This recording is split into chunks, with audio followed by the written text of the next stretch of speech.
selamat malam. Assalamualaikum warahmatullahi wabarakatuh. Waalaikumsalam warahmatullahi wabarakatuh. Wah, udanane rame ya, Dek. Rame kan? Perkenalkan, nama saya Muncul. Nama saya Endang Sulastri. Wah, suwi ra tau sowan nang desa niki. Ndanyang mulya, dukung ngerca ya, Dek. Iya kan suwi kan wes aku seneng ditimbali senajan udian kaya ngene. Ora dadi boya wong apa, Dek? Wah, alhamdulillah sing ditimbali Wahyu Manggala, acarane Walimatul Khitan.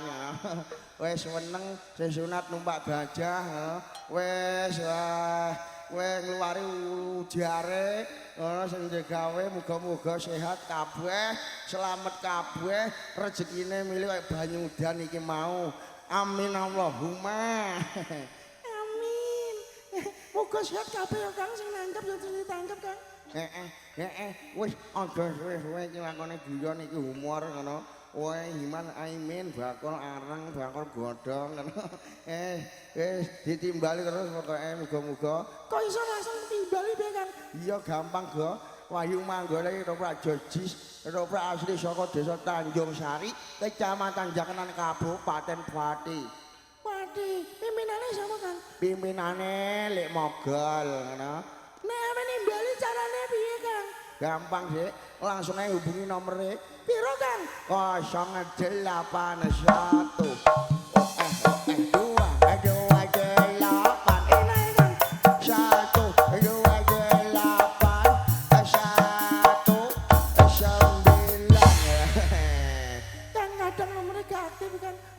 iya piye iku nomor kuno Dek lawas muga-muga aktif ya lah ketoprak joji ngene lampune titik lightinge jos Dek sone jos werek WM audio lightinge ladu lighting Ladu sapa Kang?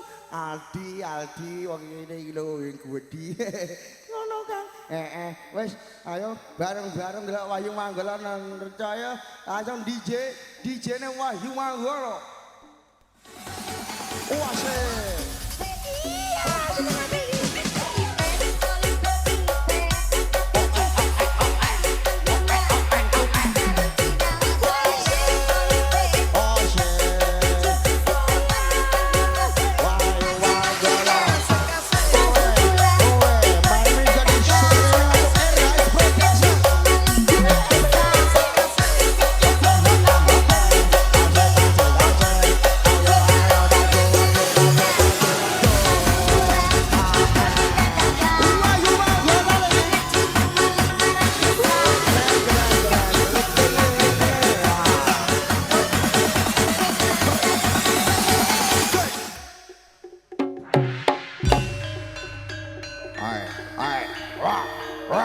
ya, singa macane Wahyu Manggala.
duwe duga Prabu Sila meksa lawan batining liyan. Sapa wae kang dadi pepalang tak singkir sopra. Mati tak keteng siram.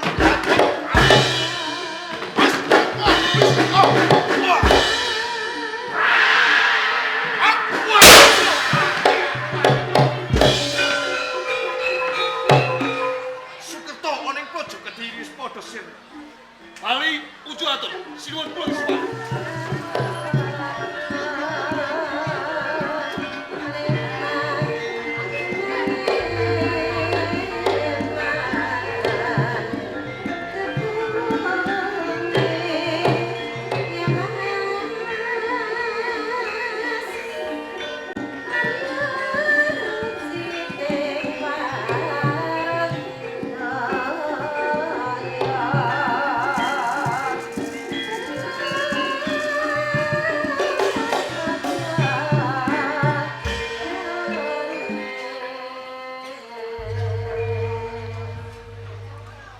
Wis pirang-pirang dina aku tansah lungguh ijen.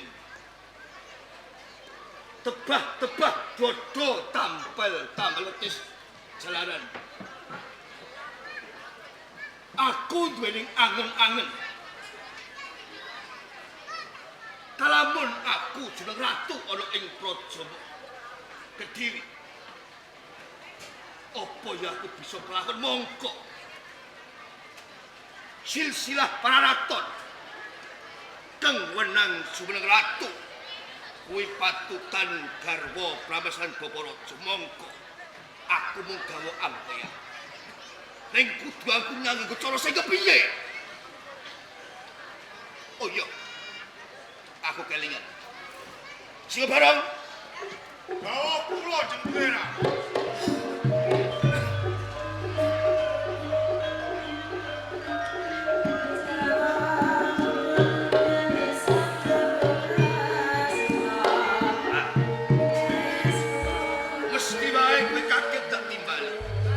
Pancen leres menapa ingkang dados pangan dika panjenengan. Kaget saklebetipun manah kula ewon dene panjenengan keson nimbali dumateng kula. Estunipun wonten wigatos menapa Singabara dawuh panjenengan nganti aku nimbali marang kowe. nggih Bakal tak ajak musyawarah ngenani bab uripku. bab perkawis diri pribadi panjenengan. Iya. Liripun kados pundi? Aku kuwi duwe panjangka. Panjang. Kepengin dadi ratu ana ing praja Kediri. Nggih. Mongko cara silah raraton. Kuwi aku ora bisa dadi ratu. Lah kuwi bab perkara kuwi. Dados ngantos panjenengan menika mupus tetes penggalih panjenengan namung kepengin panjenengan menika jumeneng ratu wonten ing kraton Kediri. Pancen kaya mangkono. Kamangka sora silah para raton sampun kapacak. Ingkang lintir kawibawan kedah turun saking Bapa Raja lan Ibu Ratu.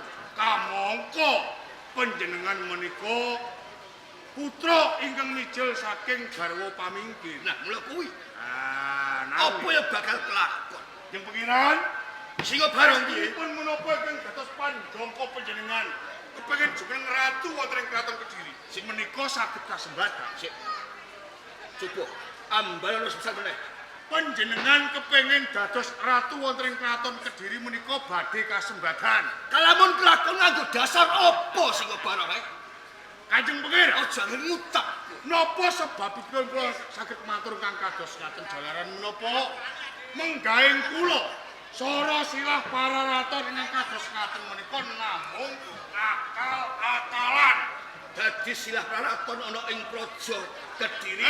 Iki mung Namung akal-akalan. Kok bisa akal-akalan? Nalare piye? Anak ratu kudu dadi ratu. Iku mesti. Ya, niku akal-akalan. Napa sebabipun saben-saben panguwasa menika ngginakaken cara ingkang kados ngaten? Ya. Jalaran jumeneng ratu menika enak lan kepenak. Wenang merintah, ora wenang diperintah. Lah kenging napa? Sedaya para panguwasa ngginakaken cara kados ngaten ing pamrih ampun ngantos palenggahan ratu menika dumawah wonten tanganipun tiyang sanes kados ngaten jeng pangeran. Yen ngono ateges aku bisa jeneng ratu. Saged kemawon Nanging carane kudu bisa. nanging wonten syaratipun. Syaratipun kedah tega lan mentala niku tok syarat. Syarate aku kudu tega lan mentala. Rening ing dinten sakmenika calon ratu menika kepulunan panjenengan piyambak. Iya. Boten sanes Kanjeng Pangeran Sri Pawoko. Pancen ora kira. Panjenengan saged jumeneng ratu ning syaratipun Kanjeng Pangeran Sri Pawoko kedah mati. Ayo! Ayo! Kanjeng menika panjenengan barang wonten terus. Kudune kowe ngerti. Singobar, Nggih. kalamun aku mateni pengasih pawok, apa ya bakal mentolo lan tegel ae. Ora kitang piye kuwi pun aku dhewe. Menawi panjenengan boten tega lan mentala, tartamtu gegoyan panjenengan boten badhe kelampah. Jumeneng ratu wonten ing kraton Kediri. Carane namung niku tok, tega lan mentala. Kantun panjenengan mentala napa boten? Dadi wis ora ana cara liyane. Nggih. Aku kudu mateni calon ratu. Nah, boten wonten tinanipun ting jagat niku wonten srengenge kembar niku boten wonten tinanipun. Menawi panjenengan kepengin jumeneng ratu wonten ing kraton Kediri, nggih menika. Menika marginipun kedah ngedani Kanjeng Pangeran Sri Pawoko. Nanging Singobarong, Nggih. sing ndadekake aboting rasaku. Kalamun aku mateni marang Sri Pawoko, Nggih. ratu ing Kediri. Nggih. Kalamun aku kedengan para prajurit, lan prosotake jeneng kowe. Ampun ngantos panjenengan piyambak ingkang tumindak. Yen ora aku dhewe njur sapa ae? Nabuk nyilih tangan. Kedahipun panjenengan perintah kalian tiyang ingkang panjenengan pitados saketahipun. Lho, Mongko pawongan sing tak percaya nggih. ora ana loro telu, mung siji kowe. Nah, cetanipun kula ingkang sagah mateni njeng Pangeran Sri Pawoko. Lho. Jalaran menawa pancen boten kula selaki menawi to panjenengan pancen kula gadang-gadang ing mangkinipun jumeneng ratu wonten ing kraton Kediri. Matur nuwun Singobarong. Rahayune iki mau ana kowe. Nggih. Upama ora ana, mesti ora bakal lakon Ya. jenenge kuwi. Sesuk ngendani apa? Saiki ngendani apa? Nanging Pangeran. margi tumuju wonten ing Taman Sari kula niku dereng ngertos. Oh, Kamangka panjenengan menika kalebet keluarga wonten ing kraton iya, Kediri. pancen bener kowe. Nah, Ana ing Taman Pamargi Putri Nggih. Kediri. Kuwi dijaga prajurit penting. nah, Gitu. Kalamun ora sing duduke dalan, segera kelakon mlebu. Aku sing duduke. kados ngaten. Ya. Ing mangkinipun koringan tumuju wonten ing Taman Sari panjenengan buka, ing mangkinipun kula badhe mlebet Taman Sari mejahi semawon. Tak duduke. Menawi atus ngaten sewan-sewangan. Jenengan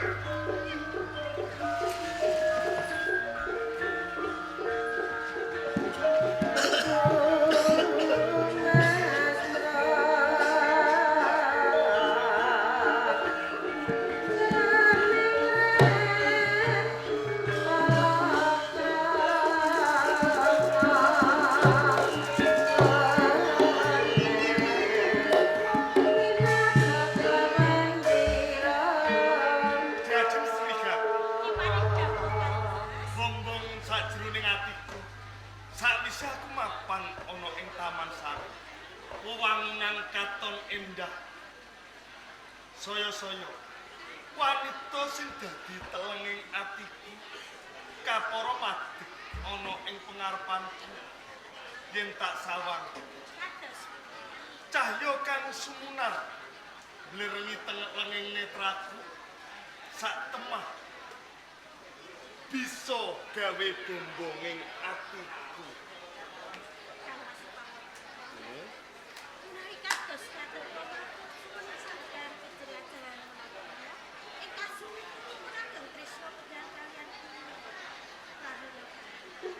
Kepiye diaju? Kula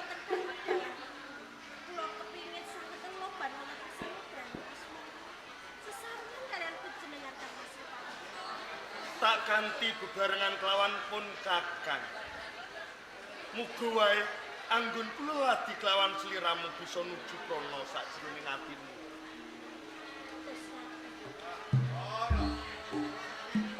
Jajeng Srikati. Aja mandeg mangu. Anggone lelati kelawan pun Kakang. Anggupi rasa ning atimu.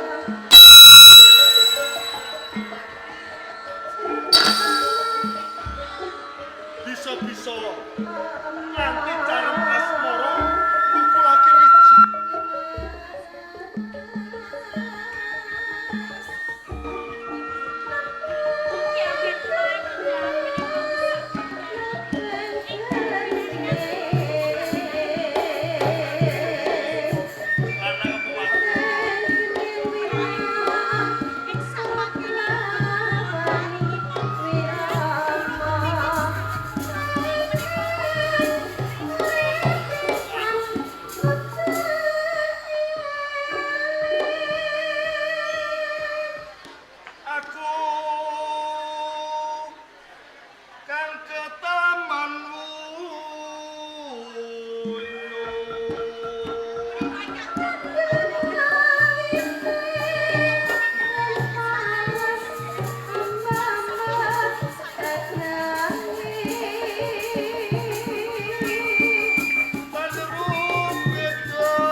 Kekonan amrane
Jajeng Srikati.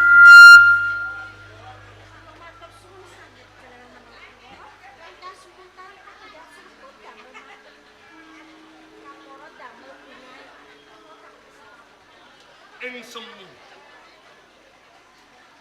ana ing jagat iki kaya-kaya ora sarujuk lamun to aku lagi kelawan sliramu. Ana swara kang ngampar-ngampar sak temah gawe prataping atiku biasa. Aku dhewe ra mangerteni. Pancen ora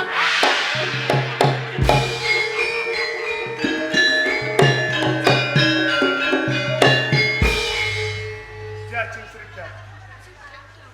Apa sliramu sekirane wano lawan pawungan iki? Babar pisan sliramu ras lawu. Sumendo sawetara dadi. Pawungan ora ateges aku tambuh kelawan kuwi ora. Yo, Nanging tak kira papan sepisan iki aku ketemu kelawan kuwi. Yen tak dulu Kowe dudu perangane Pungga Praja ana ing Kediri. Ya, Saya-saya perjurit ana ing Kediri. ya. Tenane iki sapa? Sri Pawok. Kowe ora usah ndadak mangerteni. Sopo sak tenane. Nanging sing baku nggonku mlebu ning Taman Sari Kraton Kediri, pancen aku mung kepengin ketemu karo kowe. Sakwise kowe ketemu kelawan aku banjur ana perkara apa? Ning aku wis bisa ketemu karo kowe. Mula ning papan kiri tak jaluk kanthi banget manuta tak kethok gulumu.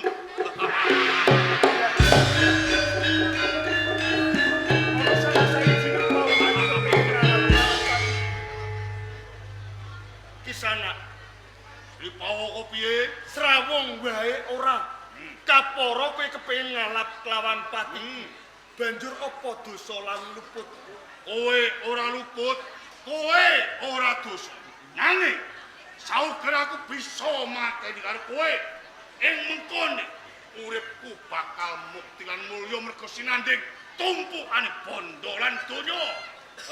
Mung perkara bondo lan Iya. donya, ngertenono. Sing madeg ana ing pengarepanmu pinangka calon ratu ana ing Kediri. Lamun to kowe bloko kandha kelawan aku, sapa sing perintah kelawan kowe yen perkara bondo donya? Tak kira kowe ora bakal kekurangan.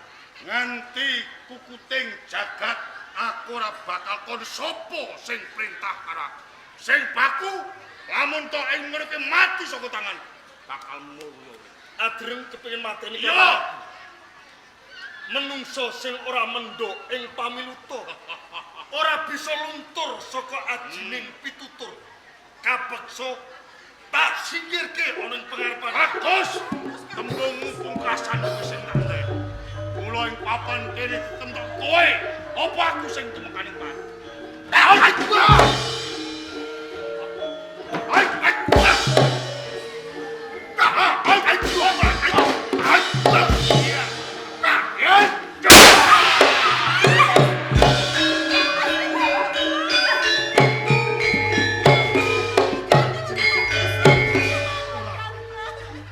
Pun kakang wataking satriya.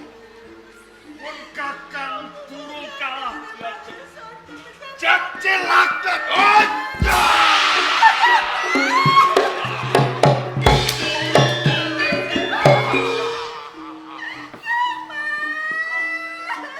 Jengkelang dadi batang kowe Sri Pawaka.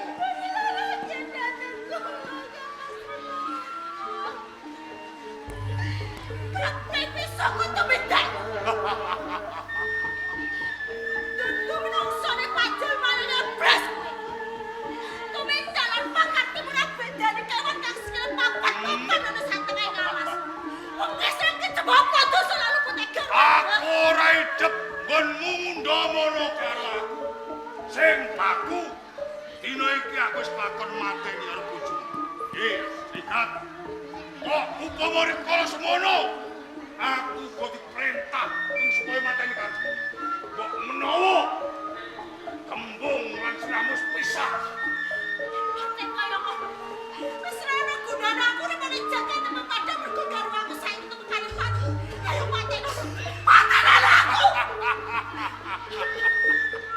Pancen kabeh kuwi tak jarak lan tak sengaja. Aku gawe geger ing Kraton Kediri Sasaya.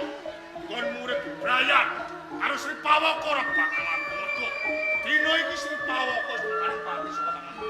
Mula kanthi kuwi ening kabeh sekelakon apa sing dadi panjangkaku. Wah, ing mengkone aku ora idep.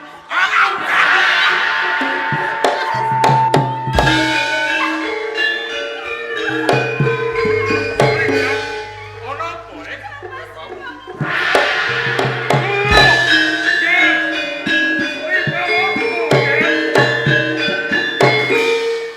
Sri Pawaka. Nanti ana kejadian ing kaya ngene sapa sing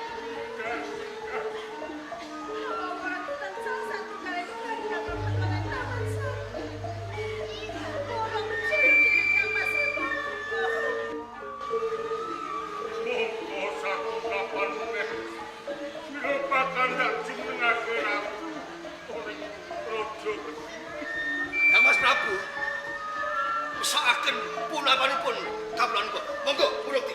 tinggal karo Bokte.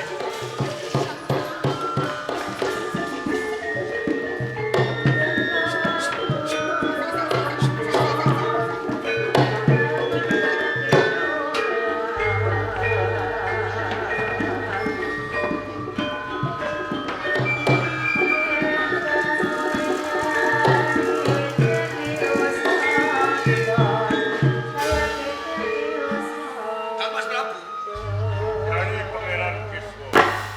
kula boten maiben dumateng panjenengan. Napa malih kapulunan kula pun Sri Pawaka. Calon ratu wonten ing Praja Kadiri.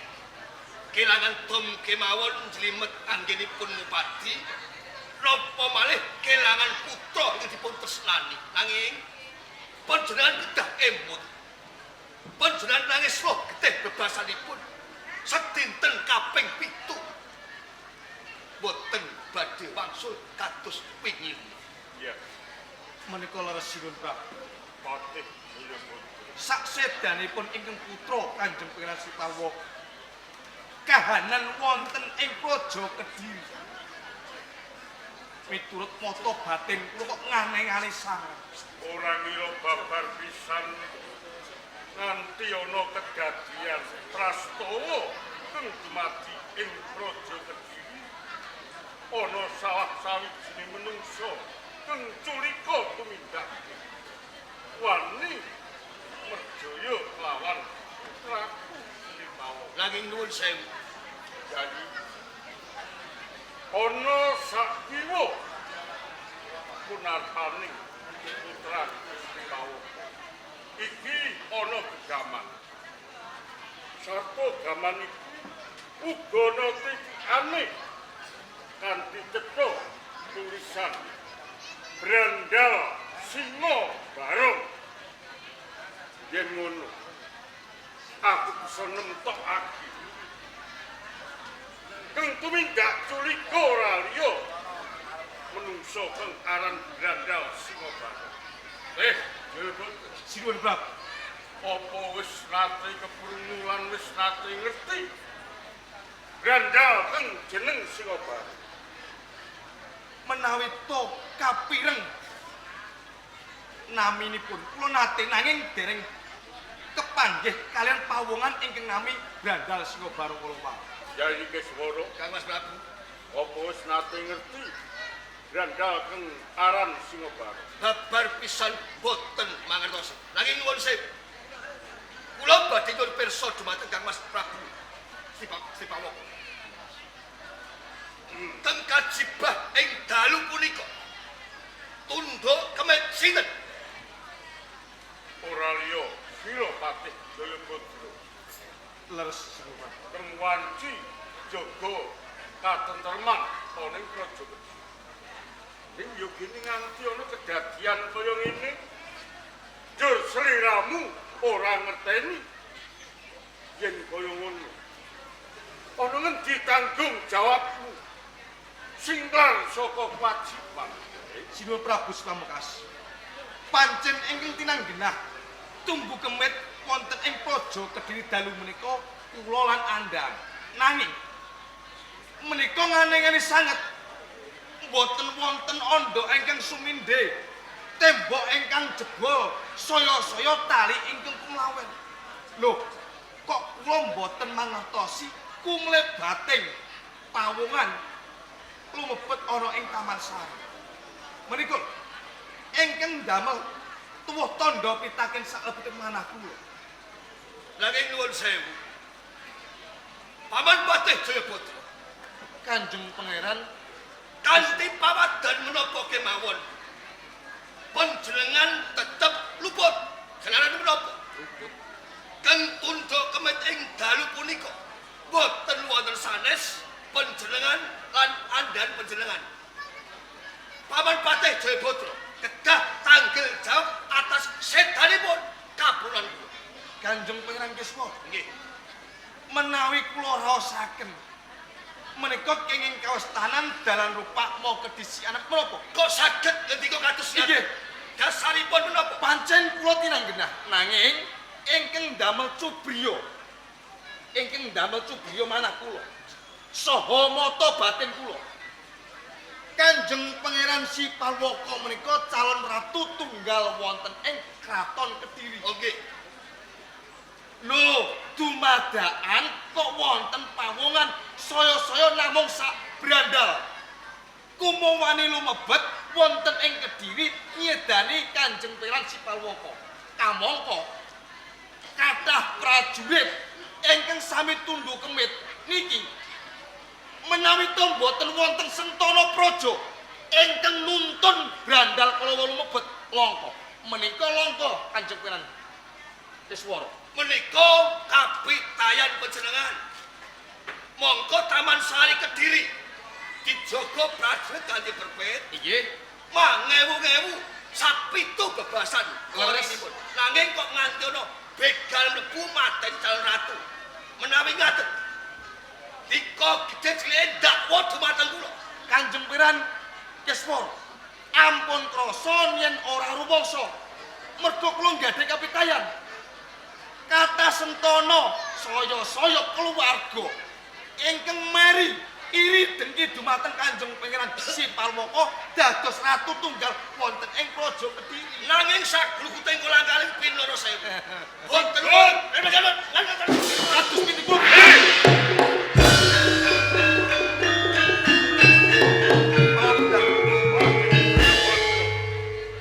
Lan sira Yai Pangeran Kiswara. Ingsun orang saiki sira padha bentak sirah sakarku dhewe isine mung golek rebut bener. Ya. Jebut niki kula suwun.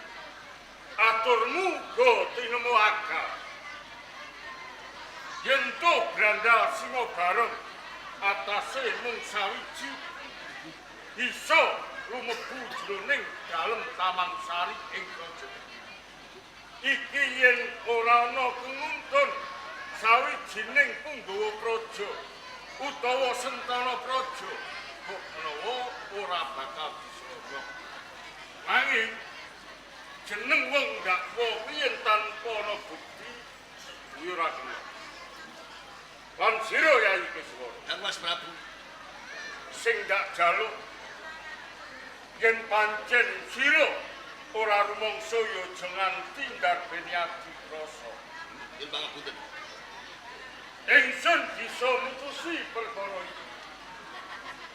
Kalamun to Brandal Singa bareng iki wis bisa kapikut mengko bakal ndak larah gone tumindak mateni lawan Sri Pawaka. Iki kanthi saka atining dhewe apa pancen ana sing perintah. Kula teh Dewa Kados pundi? kok mewa durung adoh layuning Brandal Singa bareng. Kepyakno para prajurit golek ana Brandal Singa bareng yen wis ketekel enggal diaturke ana sawu. Terang trawaca dawuh pendidikan parang kula dengan bakal. Tindakan.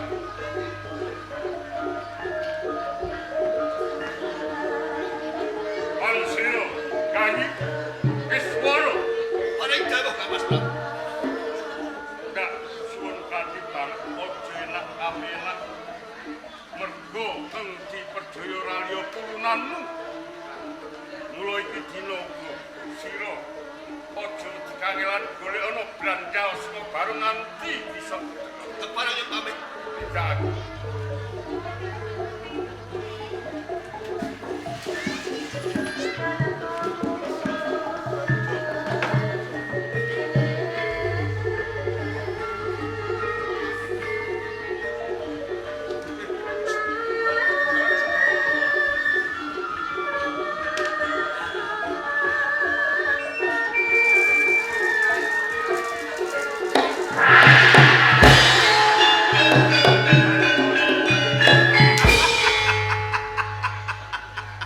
Perkawis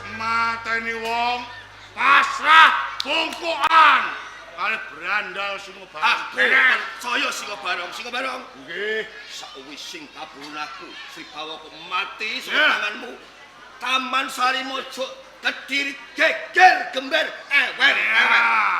Burung tan burung ing mangkenipun panjenengan ingkang lintir kawibawan wonten ing kraton. Mesti wae kaya ngono kula kanthi kuwi. Nggih, Pring gedhe labuh-labetmu. ngoten. Barang aku, Nggih. aku bakal paling ganjar karo kowe dimen olehku mukti ora kekurangan. Ganjaran wujud napa? Iki Mas Mas. Jeung pangeran Singa Barong. estunipun ngantos kula menika tumindak kados ngaten. Teges kula niku mboten ngantu-ngantu paring. Saking panjenengan menika mboten lahir batin. Kula nyengkuyung anggen panjenengan jumeneng ratu wonten ing kraton Kediri. Nanging Singa Barong, aku ora bangkut netro tanpa kowe. Jongko janganing atiku ora bakal kelakon. Mula aku jaluk kanthi tampanan ganjaran kuwi. Ngaten, kula mboten nyuwun lho nggih. Iya. Panjenengan kan paring Pancen nggih. aku pribadi. Menawi kados ngaten kula tampi. Mila saking menika jeng pangeran, rening ing dinten sak menika kraton Kediri niku nembe geger. Ya, Sawetawis kula tak sesingitan. Ingkang supados ing mangkenipun boten kawis tara. ngono. Oh, kok upami sak wanci-wanci panjenengan betahaken dumateng kula, panjenengan kanthi perintah prajurit ing mangkenipun kula badhe ngadhep wonten sapa panjenengan. Sing hati-hati. Nggih. Kula nyuwun Ya. pamit.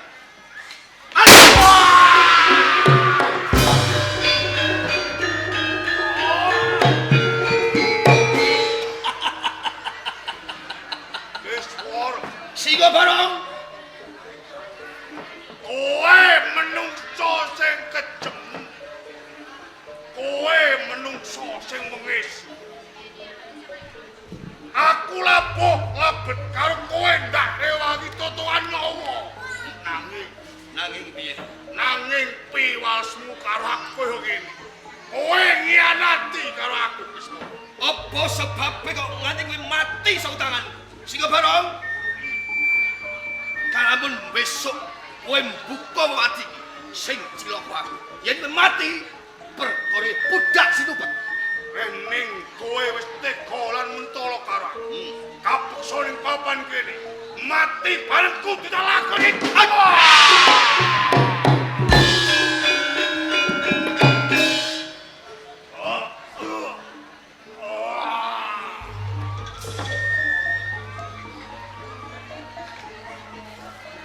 Diodol odol gagak karepmu.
iso dandani iki piye urip kok koyo ngene yo.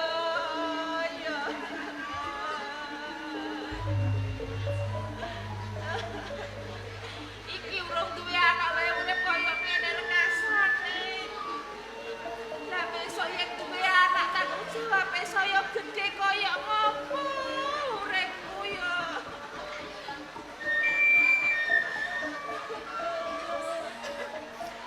Saya kaya ngene udan rimis-rimis ora gelem mandeg omah bocor kabeh bojoku yo urung bali genteng sisih kono kae bolong aku ora iso ngenteni getrenge iki piye yo kok banget tekasih.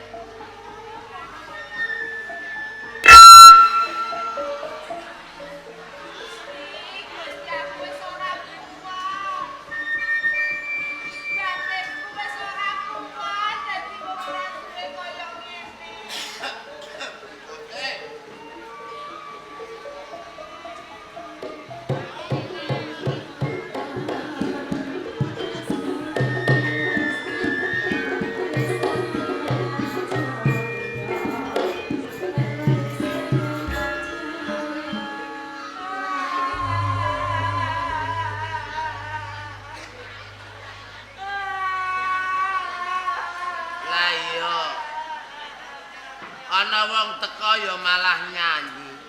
Nyanyi untum kono. Nangis sore nyanyi. Lah kowe nangis ki gek ana perkara apa?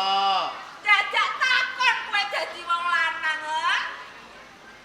Kok ora rumangsa ora ngrayangi batinmu. Nganti aku ngandang nelongso kaya ngene sing jalani sapa? Kowe, Kakak. Lah ya susahmu ki lho kepek para apa to wong biyen nalikane kowe tak tembung karo bapak tak jak omah-omah tak pek bojo aku ya tetep nyukupi kowe aku entuk dhuwit pira wae ya tak wenehno kowe lah kok ijeh susah lho susahmu ki perkara apa Ya bener pancen petuk kaya mbok wen aku. lah iya Lah nek saben dina kaya kok 7.500 ki ya apa cukup go wong omah-omah. lho lah aku ora netepi janjiku to nih Beras lo regane 15.000 sekilo. Ngene iki wewet esuk mau nganti iki aku durung mangan kang ora ndek beras ora iso masak. lah iku mau gone dulur lanang oh lah nek kepara pengen mangan sego jagung iki pirang-pirang Endi sego jagung jagunge sapa? mekang sapa iku mang leh lah iya aku iso tondak tanduk njaluk sego jagung terus Tanduk kowe to ndak tanduk aku ning pojokan petengah dirubung lamoke mbok jarno. lah ya wong bojo awor ora gelem nek ora kowe iki ya ora ono Mangkel kok urip dadi bojo suwene 10 tahun. Lho durung tau jenenge ngrasakno urip kepenak. Mas sama aku meri karo tangga teparo. Tae bojone Mas Aldi kalungan sak rantai gedene ra karuan. Gelane wae sak jadung-jadung. Lho aku kok gelang karet. ngene ku mang bojo ketokno le didi kebanget tenan wong kok seneng nglarakno ati bojo wae tan mongko ya sayang Sayang apa? Sayang. Gaya mau melarat akeh sayang. lah terus kok jak ngundang piye Dik, Dek apa Mas? lah ya ngono iku tiwas ngundang Mas malah kaya macan aku lho paribasane bendina gawe areng tak dol ning pasar teko pasar tok dhuwit pira-pira ya tak wenehno kowe kenek mbok nggo tuku gombal kenek mbok nggo tuku apa ki kembang bareng aku katok siji suwek lho ngene nek ora tak taleni rapiah lho Ora bakal aku nganggo kathok tak kandhani. Bangetan rak kowe. Lah napa? Kowe iki bos toprak. Lho dapuk amuk dadi wong melarat kowe kok gelem. Lho jalukane sing tanggap e. Ngene iki rak rekoso aku. Wis to. Dapukan dadi bojo wong melarat. Wis to ora usah susah. Wong pelarat karo sugih iki yo asline yo penak wong pelarat wae. Ya penak wong sugih.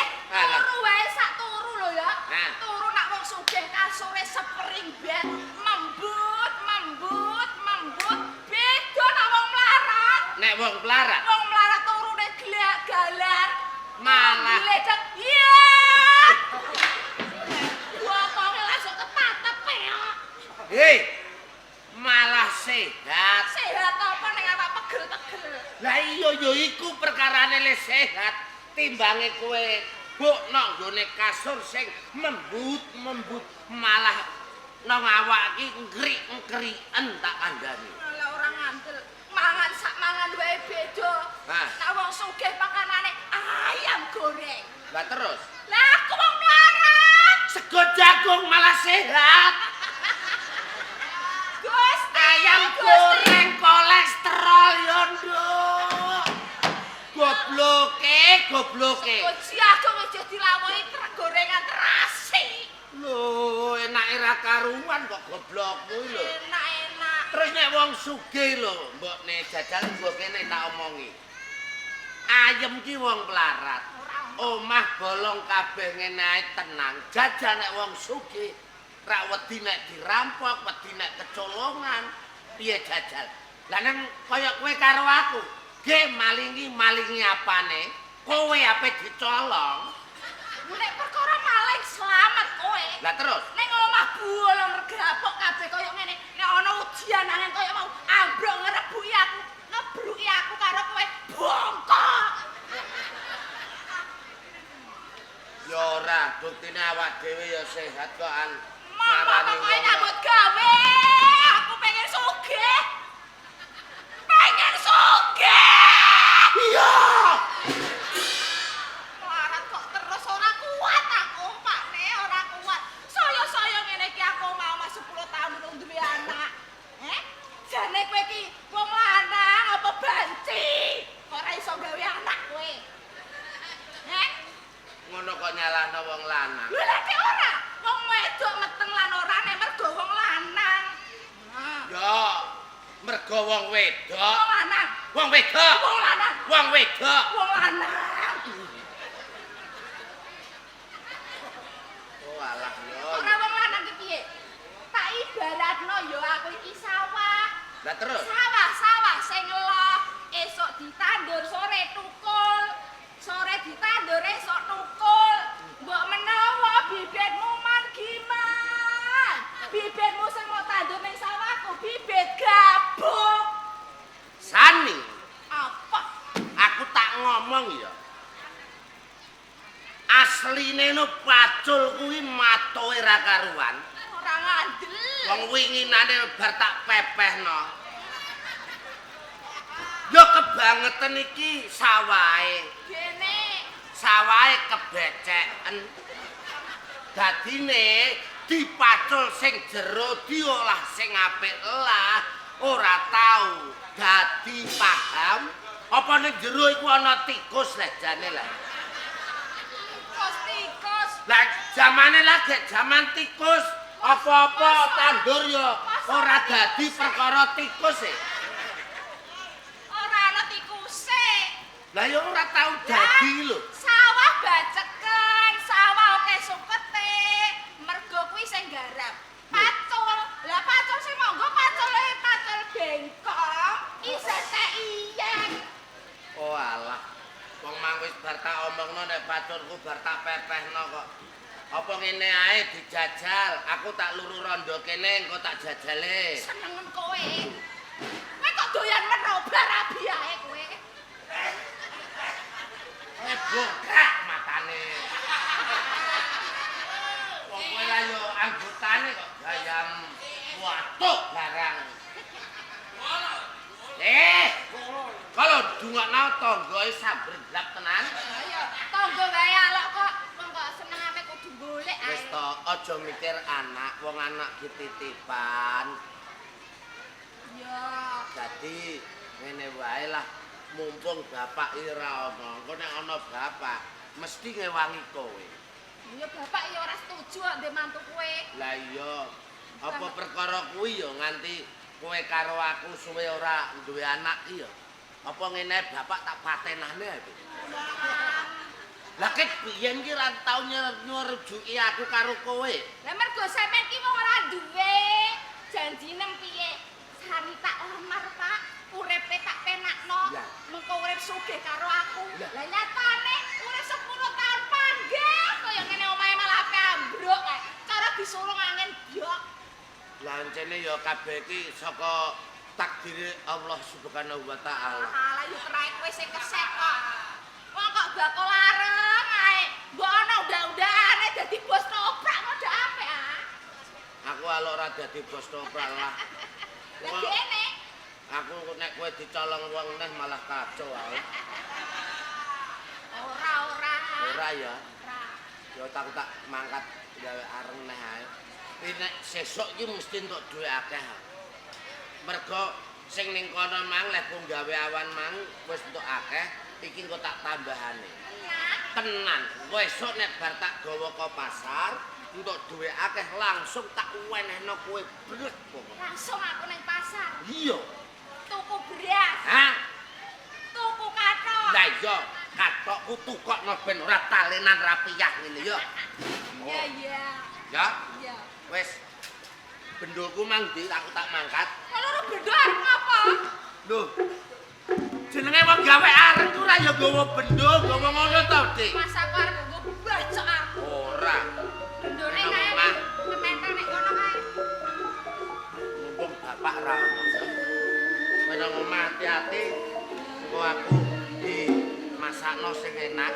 Entuk dhuwit langsung tak kekno kowe. Brek. Ya. Pak ketoke ketok. Kowe ndang bomah ae. Kowe ndang gagenan ben bapak ora metu. Ayo omah. Osek. Ih, kalau bapak aja nanti ketemu aku. Iya.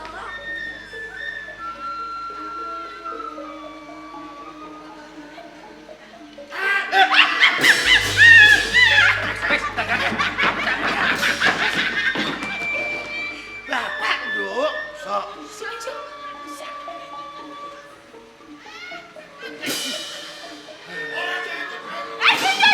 Ya, ya. Wes kowe dagagenan. Wes ndak ono. Ya, ya. Seragam Pak Rene kok.